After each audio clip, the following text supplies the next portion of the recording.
வவ்வால்களின் தலையில் தவம். Why bats hang at night? Welcome to my channel Raghunathan Srinivasan. Like, share, comment, subscribe. கடவுள் உலகத்தை படைக்கிறப்ப ஒவ்வொரு மிருகங்களுக்கும் ஒவ்வொரு குணாதிசயத்தை கொடுத்து இருந்தாரு. நிறைய மிருகங்கள் கடவுள் தங்களுக்கு கொடுத்த குணாதிசயத்தை பின்பற்றி நல்லபடியா வாழ்க்கையை அமைச்சு நல்லபடியா வாழ்ந்துச்சுங்க. அதே நேரத்துல எல்லா மிருகங்களுக்கும் சின்ன சின்ன குறைகளும் இறைவனுடைய படைப்புல இருந்துச்சு. அதை எல்லாத்தையும் சகிச்சுக்கிட்டு வாழ்ந்த மிருகங்கள் எல்லாம் சந்தோஷமா இருந்துச்சு. ஆனா தனக்கு இருக்கிற குறையை பெருசு பண்ணி தனக்கு இருக்கிற நல்ல குணத்தை ஏலம் செஞ்ச மிருகங்கள் பின்னால ரொம்ப கஷ்டப்படத்தான் செஞ்சுச்சுங்க. அப்படித்தான் ராத்திரி பூரா முழிச்சுக்கிட்டு மரத்து மேல தலைகீழா தொங்குகிறது வவ்வால்களுக்கு அமைஞ்ச சாபம். கடவுள் படைச்சப்ப வவ்வால்களை ஒரு சாதாரண இறக்கை இருக்கிற பறவை இனமாக தான் படைச்சாரு. அது எல்லா பறவைகளோட காட்டுக்குள்ள வாழ்ந்துகிட்டு வந்துச்சு.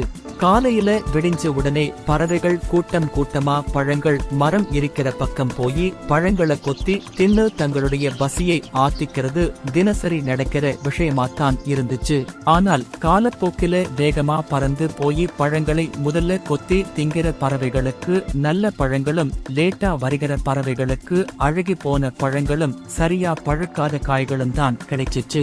இது காலப்போக்கில் பறவைகள் இனத்துக்குள்ள ஒரு போட்டியாவே மாறுச்சு. அப்பத்தான் பறவையாக இருந்த வவ்வால் தினசரி லேட்டா போய் அழுகி போன பழத்தை மட்டும் சாப்பிட்டு இருந்துச்சு. அதனால அதுக்கு கடவுள் மேல கோபம் வந்துச்சு. கடவுளை வேண்டுமா எல்லாம் கிடைக்கும் அப்படின்னு இருக்கிறப்ப வவ்வால் மட்டும் கடவுள் கிட்ட போய் சண்டை போட்டுச்சு. எனக்கு ஏன் வேகமா பறக்க முடியாத அளவுக்கு திறமை இல்லாம படைச்சீங்க அப்படின்னு சண்டை போட்டுச்சு. அந்த நேரம் முக்கியமான வேலையில் இருந்த கடவுள் உனக்கு என்ன வேணும்னு வேகமா சொல்றியா அப்படின்னு கோபத்துல கேட்டாரு. அப்பத்தான் பறவையாக இருந்த வவ்வால் சொல்லுச்சு, நான் இருட்டா விடுகிறதுக்கு முன்னாடியே பறக்குற ஆற்றல் வேணும். வேகமா பழத்தை எல்லாம் பறவைகளுக்கு முன்னாடி சாப்பிடுற பாக்கியமும் எனக்கு வேணும் அப்படின்னு கேட்டது.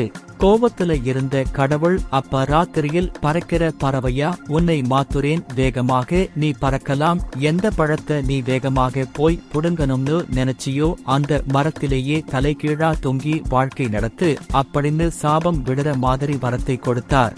அண்மையிலிருந்து ராத்திரி நேரத்திலையும் பகல் நேரத்தில் பல மரங்களில் வவ்வால்கள் தலைகீழா தொங்க ஆரம்பிச்சுடுச்சுங்க.